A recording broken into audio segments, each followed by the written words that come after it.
So a while back, I remember seeing some Herta stuff floating around on Reddit. So I checked out their subreddit and, well, it looked normal. Art, art, more art, the usual suspects. But I distinctly remember a disturbance in the force back then, but now, nothing. Oh wait, I forgot the meme tag. There it is. It seems for some period after Himiko Nova was announced, we had ourselves another Acheron situation. Just like when Acheron mains hear Nihilde, Herta mains go feral when erudition is mentioned. Even so, it can't be as bad as people are making out to be. So I tested out the new Stalwart MOC, and well, my friend said it best. Bro, what is you doing? Yeah, 10 cycles is really bad, especially for a 3.x DPS. So today, let's go over what the hell happened to Herta and see what fixes she will need. Now, I likely will miss a thing or two, so just let me know in the comments. So with that said, let's get right into it. To start off, we need to talk about her tier 1.5 rating. Is it actually fair? Now, as many faults as Pride1 may have, I'd say that Madame Herta's placement is actually pretty reasonable. When she got released in 3.0, she was referred to as the strongest DPS in the game, and combine this with her getting tailor-made support soon after, rightfully so. However, after her team's release, every new DPS just kept getting stronger and stronger. Madame Herta, who was once the pinnacle DPS, eventually became the benchmark DPS. Wait a minute, isn't this literally what happened to Acheron? An Emanator releases early in the version, shattering the DPS ceiling, getting their dedicated support, then spends the rest of the version watching every new DPS outdamage them? Wait, if we go by this trend, doesn't that mean the Emanator in 4.2 is gonna suffer this same fate? But who knows. Anyway, what we know for certain is that Herta's damage output is certainly less than those who rank above her. The question is, how wide's this margin? Now, the first method of judging is pretty simple. How does her performance compare to a current tier 0 unit given similar investment levels? To find out, I compare similarly invested teams, E0 Evanescia with Yaoguang versus E0 S1 Herta with Anaxa, with each team having 4 total cost supports. Against MOC Flame Reaver, Evanescia finished in about 1.5 cycles, while Herta needed 2.9. That's against one of Herta's better matchups and an enemy that's physical resistant. Chamber 2 was even worse. Against Graphia, Evanescia cleared in 3 cycles, while Herta took 10. To be fair, Graphia is a nightmare for Herta. A single target check plus few enemies, and also ice resistant. E1 Trippy helps, but it still sucks. However, it's also pretty bad for Evanescia. The adds that Graphia spawns plus physical resistant enemies, it really shafts her performance. Even so, Herta still took 3 times as long. Finally, in a pure fiction, Herta's supposed best mode, Evanescia reached 40k in 2 cycles, while Herta reached 39k in 4. By the way, I understand that if you're a top player with the optimal team in pure fiction, you can do some really impressive rotations to 0 cycle. However, for normies such as myself, that's not happening. So across all my testing, this pattern was pretty consistent. Herta's teams performed at roughly half the level of today's tier 0 DPS. I assume if you do your own tests, you'll likely find a similar result. And that is pretty crazy. In a span of just 1.5 years, our damage output has nearly doubled. Interestingly enough though, that actually matches pretty well with HSR's HP inflation, where in most modes, enemy HP have at least doubled in the same time.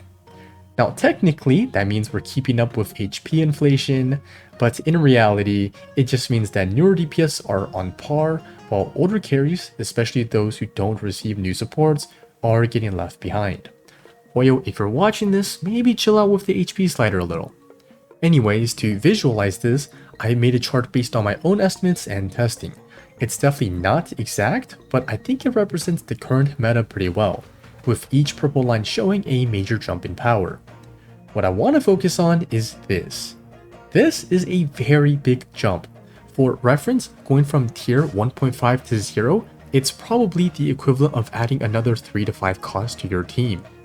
So with that in mind, let's see what's causing Madame Brick to be here instead of up here. Now, the most obvious culprit I thought of was Her Multipliers. Older DPS usually just have smaller numbers, so they naturally fall behind over time. Except that actually wasn't the case with Herta. Her normal skill is pretty weak, but I don't really see that as an issue. Plenty of modern DPS don't deal too much damage with their basic skills either.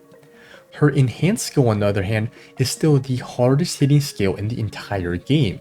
In a 3-target scenario, it reaches roughly 2000% MV, while in full AoE, it climbs to nearly 3000. Also, I'm not counting a 99 stack Rin here. Now, even Herta's ultimate is pretty respectable. Once you include Trace 3, it reaches around 299% MV per target, which is comfortably above what most Irradiation ultimates do. Her self-buffs, while not that high anymore, are still competitive with today's meta.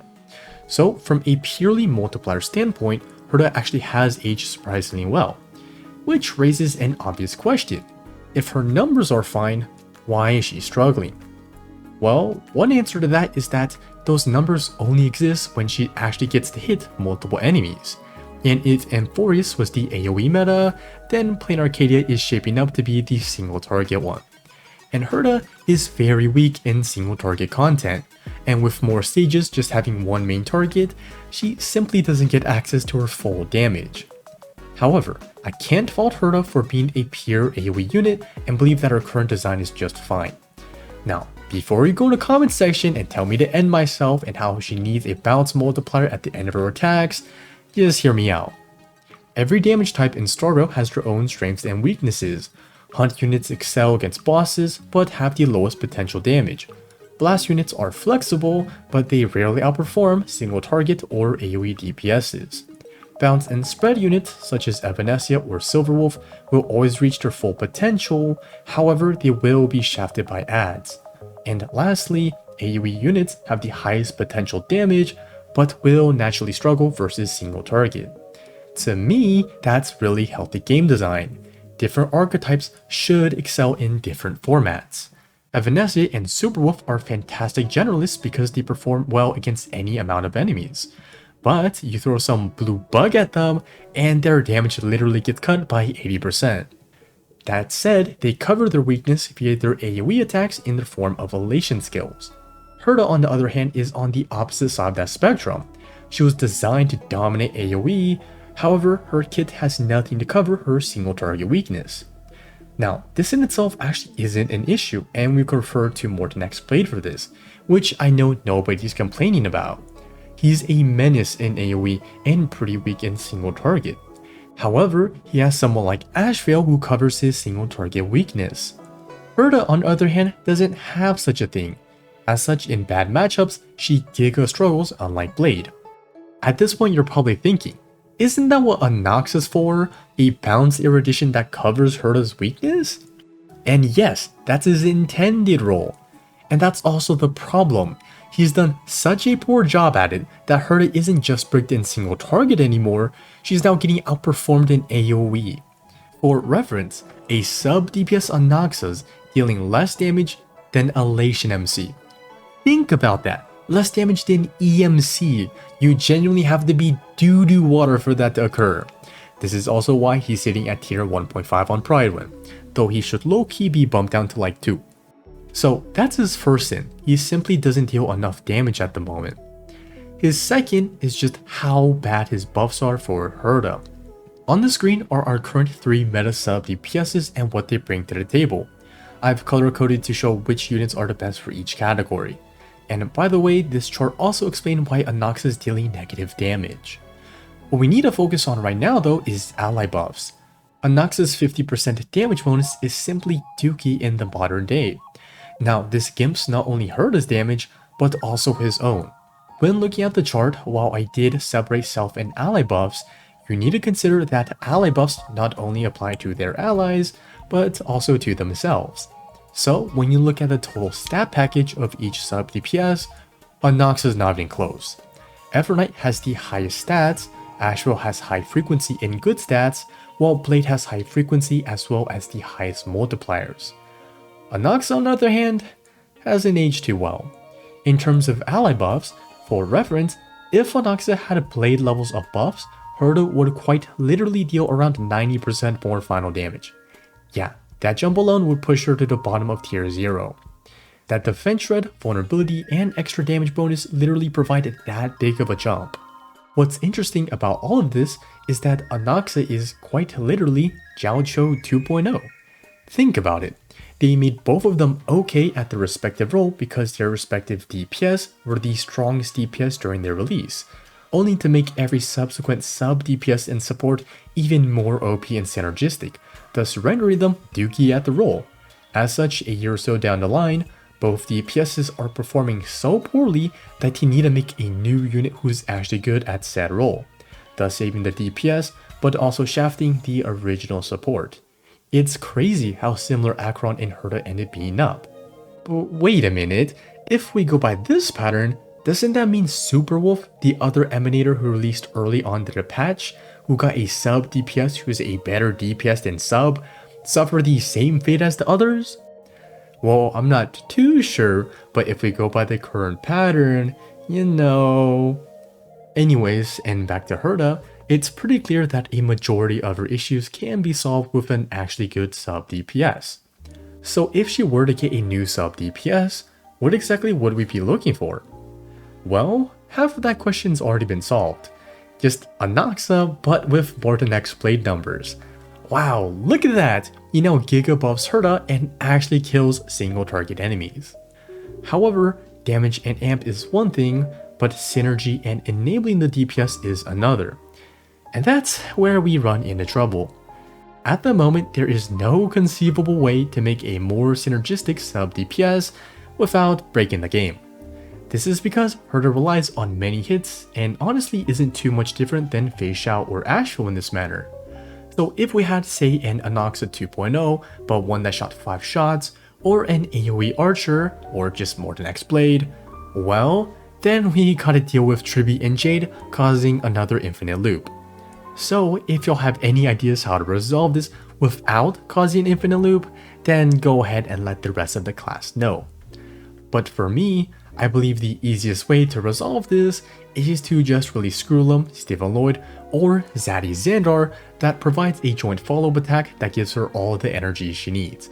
I know, very boring and it's literally just a rehash of Gilgamesh, but hey, I'm trying not to break the game here. But moving on, and to diagnose the final issue of Herta, well, it's actually two things. A lack of synergy within her current teams, and also the lack of a sustain. The easiest way to explain this is to just compare her with Evanesia. Again, when looking at their teams, with Herta, Anax is generating around 14% of an ult per turn, while Tribi and Dan Heng on the other hand make 4% per turn and 7% per follow-up. However, when we look at Evanesia with just a 3 elation team, EMC makes 15% per skill and 10% per ult, plus an extra nuke. Yaguang, however, makes 4% per turn, meanwhile 31% per ult, plus a team-wide nuke. And lastly, Huohuo, who gives Evanesia 40% of her ult, as well as charge the entire team. As you can see, not only is Eva's team making far more energy per turn, they're also enabling her by giving her extra nukes every time they ult. And then there's Huohuo, in the back battering everyone to have a crazy accelerated loop. Meanwhile, Herta gets no extra nukes, no giga energy, nothing. And this, in the big 2026, is just not acceptable for your damage. Now, this perfectly transitions into her other issue, a sustain. As you can see with Evanesia, it's crazy how much value a good sustain provides to the team. With Huohuo in particular, it shortens how long it takes to do a rotation, which just giga amps the entire team's damage. We can also see this with Hyacinth, who with just the press of a skill and ult, is giving casters like 60% of her ult back. And Herta needs this. Not only does Danheng PT not provide much energy towards Herta, he also doesn't buff the other DPS. As such, we got a DPS with DOOKIE uptime and a sub DPS with DOOKIE damage. As such, it's pretty clear that we just need a good sustain for Herta. And thankfully, I have the perfect solution for this. Just make an Irradiation specific sustain. Think about it. every current erudition unit is often paired with another one anyways. We've gotten the Herta Himiko combo, Jade plus whoever, and Herta plus whoever. So, if there was say Xandar 5 who gave erudition units hella energy per skill, while charging him if a erudition unit attacks, then we can have a perfect loop that modern teams already have. Yeah, it's really that simple. Not to mention, we can help out our other erudition units that are currently struggling really hard. Now, before concluding, I just want to say, no, Herta's energy trace is not an issue. It's actually in line with how much Asheville gets, whether it's single target or in AoE. So, to conclude, Madam Herta is a peerless gem. Madam Herta is an unrivaled genius. Madam Herta's team is complete garbage. It's unfortunately a common case of my teammates are trash disease, which currently cannot be resolved. Thankfully, Herta's smart enough to not type in chat and get suspended, which means she's bound to get his support, eventually. Now, the only thing I don't like about her kit is how SP negative she is, but we can just have the support fix that, so it's not really a big deal. And yeah, that's the entire video. I hope it was an interesting and informative watch. They actually took a crazy amount of time trying to figure out how to format this video because there were just so many ideas I had to get across. Thankfully though, I'm actually pretty proud of the final result. Also guys, during this 2-week break, I took some time to figure out the streaming stuff and now got a usable model as well as different scenes. By the way guys, look how awesome Her Multipliers is looking. It took me a while to set up, but holy is it looking pretty good. I'll probably set up a poll later down the line asking what y'all want to see during the streams because I'm pretty much down for anything. With that said, thank you guys so much for watching and peace.